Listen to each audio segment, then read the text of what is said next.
সকালে ঘুম থেকে উঠেই আগে ছাদে আসাটা একটা নেশার মতো হয়ে গিয়েছে। আর ও পাশে দেখছেন কি পরিমাণ কুয়াশা পড়েছে। আসলে একটু মেঘ মেঘ মতো বলে এরকম লাগছে।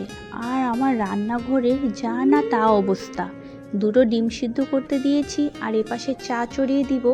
আচ্ছা বলুন তো কার কার ঠান্ডা পছন্দ? আমার কিন্তু ঠান্ডার সময়টা অনেক ভালো লাগে। আর এই গরমটা না এত বিরক্তিকর। আর এদিকে আমার বলতে বলতে চাও হয়ে যাচ্ছে প্রায়। একটু ফেনাটা মরে গেলেই চাটা হয়ে যাবে। চা যত বেশি ফুটাবেন ততই কিন্তু বেশি মজা হয়। চা একটু বেশিক্ষণ জাল দিলে এটার স্বাদ দ্বিগুণ বেড়ে যায়। কদিন ধরে বৃষ্টি হচ্ছে না, অনেক গরম পড়েছে, মনে হয় বৃষ্টি হবে হবে ভাব। আর এ পাশে আমার চাও হয়ে গেছে। আমি ফ্লাক্সে চাটা ঢেলে নিই। ফ্লাক্সের না মুখটা খুবই ছোট, যার কারণে এইটাকে কি বলে জানি না, ওরা দিয়েই ঢালতে হয়। খুব ঝটপট করে চলে এসেছি, একটু নাস্তাটা তাড়াতাড়ি করে নিই যেহেতু দুপুরে রান্নাবান্না আছে।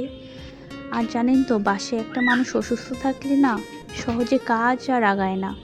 এদিকে আজকে বউয়াও আসে নাই। যাই তাড়াতাড়ি চাটা খেয়ে ফেলি। চাটা খেলে না মনে হয় সারাদিনের ক্লান্তিটা এখানেই শেষ হয়ে যাচ্ছে। রান্নাঘরের যা অবস্থা, এখন তো যে আবার রান্নাঘর ঠিক করতে হবে।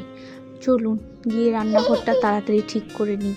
আবার তো দুপুরের খাবারের সব কাটাকাটিও করতে আসছে। আজ আবার একটু দেশি মুরগি দিয়ে পেঁপে রান্না করব।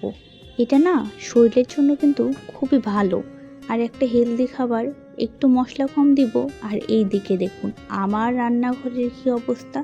চলুন তাড়াতাড়ি সব কিছু কেটে নিই। কেটে বেছে আবার রান্না চড়াতে হবে। আর এখানে এই যে টাকি মাছ নিয়েছিলাম, টাকি মাছের ভর্তা করব। কিছুটা মুরগিটাকে সব ধরনের মশলা দিয়ে কিছুক্ষণ মেখে রাখছি। দেশি মুরগি তো সিদ্ধ হতে অনেকটা টাইম লাগবে। আর এতক্ষণ ধরে সিদ্ধ করেছি, পরেও দেখছি এত পরিমাণে শক্ত। কিন্তু জানেন তো তরকারিটা না প্রচণ্ড মজা হয়েছিল। একটু পেঁপে আলু দিয়ে সুন্দর করে ঝোল করেছিলাম। আর এখানে কিছু পটলের ভাজি করব, তো পটলগুলোও কেটে নিচ্ছি। পটল কিনা হয়েছে কিন্তু খাওয়া হয় না সেরকম, কেউ পছন্দ করে না তো আমি একাই, এই জন্য আর কি কেউ খায় না। আর আমি এখানে একটু ভেজে নিলে সবাই দেখি দু একটা করে মুখে দেয়, তাছাড়া খুব একটা খায় না।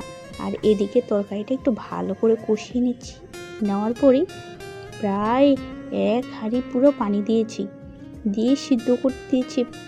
2 ঘন্টার মতো সিদ্ধ করেছি, তাও দেখি হাড় দিয়ে তো শক্ত, কিন্তু খেতে দারুণ মজা। এটাকে অনেকক্ষণ জাল করে নেওয়ার পরে এটাতে পেঁপে আর আলুটা দিয়ে সুন্দর মতো ফুটিয়ে নিব।